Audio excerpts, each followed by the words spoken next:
Dragon Ball Z. Oh man, Dragon Ball Z. Whoo! Do I have some words for this one? I gotta take a drink first, though. I gotta take a drink to this review. Give me 1 second. Let me put you down for a bit. Give me a couple seconds. Oh man, Dragon Ball Z. Pelotas de dragón. Oh.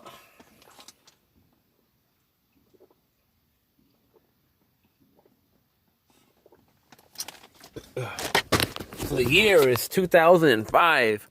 Me and you are in the USA. We're coming home from school. And Toonami is on Tom the Robot. Well, the first one died. He melted into some weird plasma. But then we got a second Rob. And then he was like, well, here's Dragon Ball Z. And, I mean, if we were to, like, just throw up the bad parts about it, there's too much screaming. There's too much powering up and just too much talking. I mean, I don't want to get a whole episode of somebody charging going, Ree! I don't need that. I do not need that at all. But even before that, we got to go to Dragon Ball. Because Dragon Ball was the first one. You know, Baby Goku and the little manly Krillin. Dragon Ball was also good. It has some weird stuff like the fart guy that fights Krillin and Krillin counters him with the same technique and Stinky. Ooh, and anyways, Dragon Ball was cool, but it was very basic compared to Dragon Ball Z because the author was exploring with very basic techniques at that point. DBZ's where it's at though. So it starts with Raditz. You know, Raditz is looking for Son Goku or Kakarot, Carrot, whatever, and he gets to Earth and then he kidnaps his son and says, oh, you better come get him. And then Goku goes after him with Piccolo, the doctor that delivers the dose. And they fight him, and then Piccolo, and then Goku and Piccolo find out that they can't win. They have to resort to desperate measures to take him down, and Goku grabs him and says, Piccolo, do the beam cannon. And then Piccolo does the beam cannon and kills both Goku and Raditz, and Goku goes to heaven or whatever the hell that's supposed to be, but I'm assuming it was some kind of heaven. And during that time, Vegeta makes it to Earth and starts the whole Saiyan saga with him and that Baldo Nappa. And then the Earth squad gets wrecked, obviously, because Nappa just is pounding him. We get the infamous Yamcha death scene where he gets slaughtered in that little crater. And so eventually Goku makes it back just in time to save Gohan, and Krillin, but Piccolo took that lethal blow from Nappa, and he got BTFO and he died and whatnot. And then Goku fights Vegeta, and it looks pretty even. Goku does the Kaioken, and then starts, it goes back and forth, and Vegeta becomes a giant monkey and then squashes Goku and completely obliterates his legs. I don't know how he recovered. And then the moon gets tossed out, and then the Vegeta turns to a person, and then Gohan turns to a beast. And Vegeta manages to cut the tail off, but then he gets squashed by the Gohan monkey, and then turns out Vegeta lost at the end of it. And then he tries to escape, and Krillin gets a sword, says, I'm going to slash you up. And Goku, MLK Goku, Mr. Nonviolence Goku says, no, spare him, no, don't kill him. And Vegeta's like, oh, I'm going to come back, I'm going to get you back tenfold, and Vegeta gets away. Then we get the Namek saga. Goku goes to Namek, but by the time he's there, Gohan and Krillin and Bulma are there trying to find Dragon Balls. And meet Dende, meet that giant, big-ass, old P, Guru, whatever his name was. And we introduce ourselves to Frieza. And Frieza is pretty much like broken at this point. Nobody can defeat her. He has the Dodoria and Zarbon, who completely demolish Vegeta, who reappears again to catch the Dragon Balls. Then the Ginyu Force comes in, and Vegeta gets wrecked again. He gets wrecked upon wrecked. But the thing about Saiyans is that they get strong. The more you beat them, the stronger they become once they recover. So Vegeta catches up to all of Frieza's minions and is able to take them all out.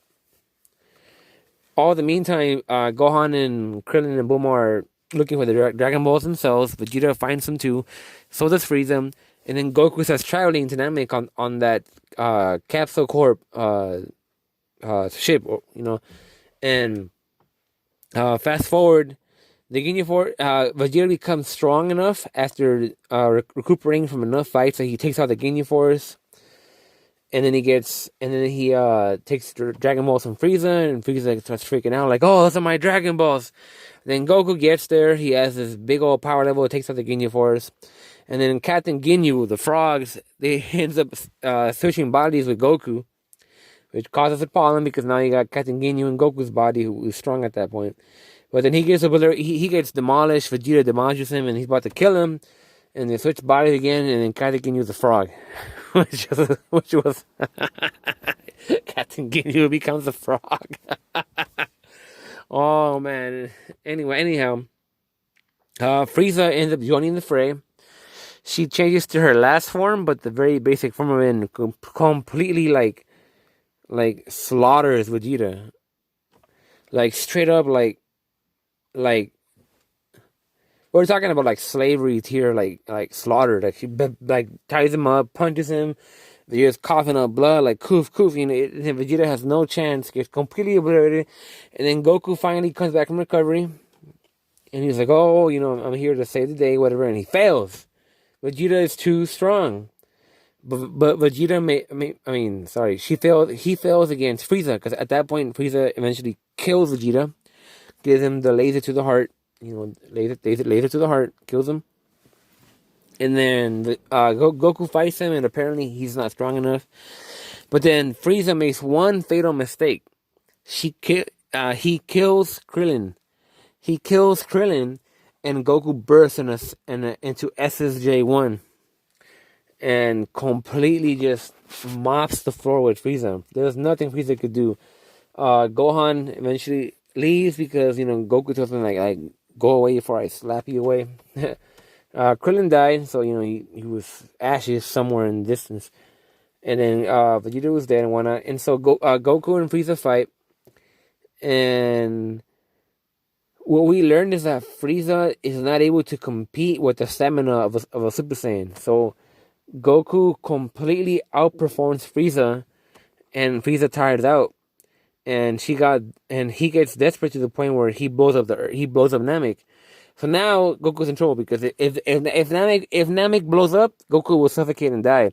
And so Frieza was like I'm gonna survive this, so I'm gonna go for that strategy.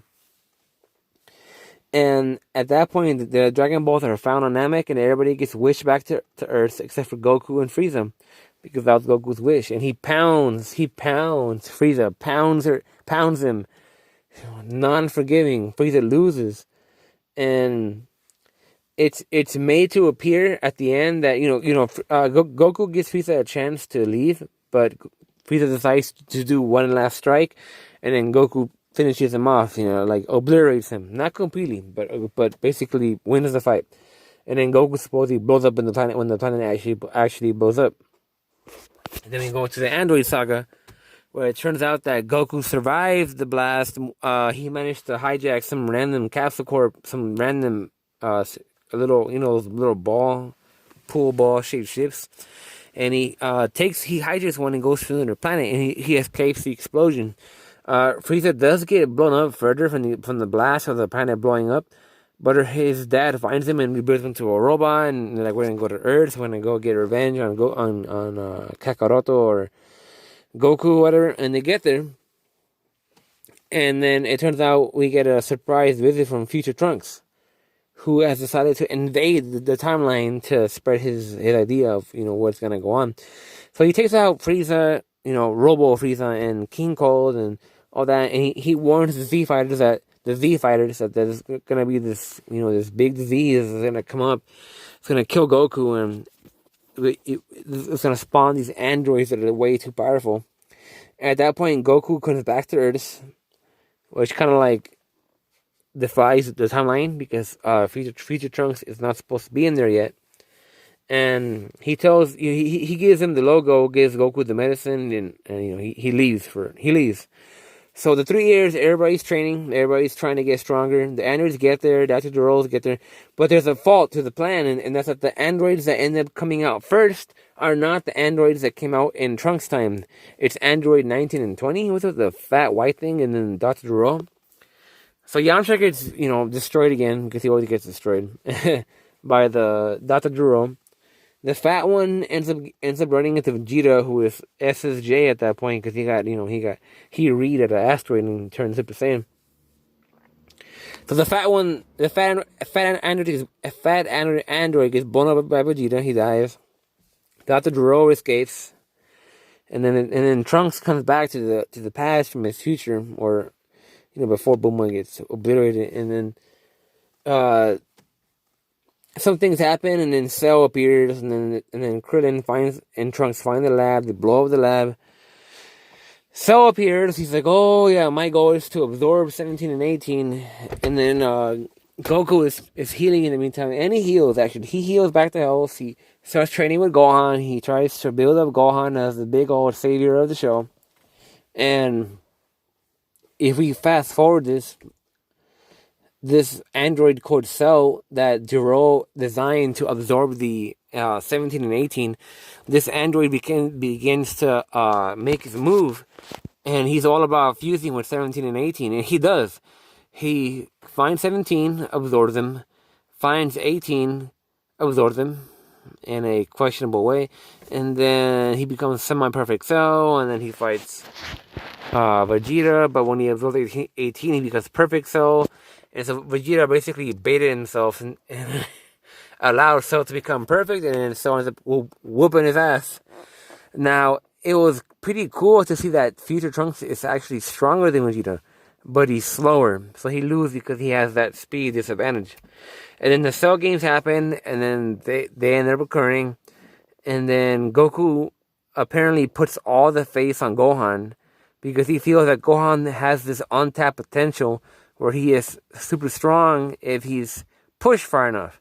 But he makes a mistake where he puts blind faith in Gohan. So Goku fights Cell, he backs off because he feels that he's not strong enough, and he sends Gohan in. And then Gohan gets BTFO, man, he gets tortured. He gets obliterated.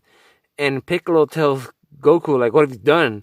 He was like, you planned this entire thing up, but what you really did was send your son to death. So then Android 16 gets involved. He was this android that kind of popped out of nowhere, only in that timeline. And he manages to stop Cell by giving him the bear hug, the cuddly bear hug, but he still gets wrecked and blown up and killed, and, Cell stomped his head out. So Gohan sees this, right? And he turns SSJ2. SSJ2 at that point is broken.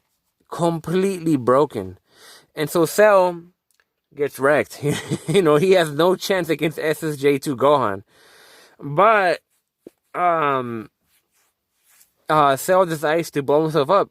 He's like, if I can't win, I'm gonna blow up the planet. So he, becomes fat, and he's supposed to blow up the planet. And so Gohan's like, oh no, it doesn't matter that I'm much stronger than Cell because I was too busy gloating and bragging and showing off. I allowed Cell to become self-destructive where he can blow up the planet and kill us all. And so Goku moves in, he touches Fat Cell, instant transmissions to King Kai's planet. Now he could have warped anywhere he would have wanted to, but he decided to warp to King Kai's planet. There were better options, dude. There were better options. And so that fat ass blue catfish is like, oh, why did you bring Cell here? And Goku's like, oh, I'm sorry, though I could think of it. And Cell pops and kills all of them. So I was like, oh my god, not the monkey, not the bee, a little beetle thing that. And then and Cell ends up coming back. So Goku destroyed King Kai's planet for nothing because Cell came back, and Cell came back stronger. Now Gohan's there. He had to protect Vegeta, which cost him an arm, and then Gohan does the single arm Kamehameha on Cell. And after his dad decided to push him to do better, because he was talking to Gohan through telekinesis or whatever the hell it was, Vegeta, who got slapped around by Cell before, hit Cell with one very big blast, was just enough to distract them for Gohan to move in and vaporize him. And that was the end of the Cell Saga. But what amazed me was that Goku decided that he should stay dead. Because the reason why Earth was in danger was because people kept coming back to get him. And that would put the whole planet in danger. And so Goku said, I'm going to stay dead. And, you know, and then we get to the Buu Saga, where Buu blows up the Earth and kills everybody. It gets really messy at that point. You know, Vegeta, there's fusion, and we got Vegito. Goku has weak-ass kids, and Vegeta has weak-ass kids. Oh, someone's passing by. Okay, they're gone. I think they're... And anyways, we had the Buu Saga, introduce SSJ3. You know, we had some pretty cool fights and blah, blah.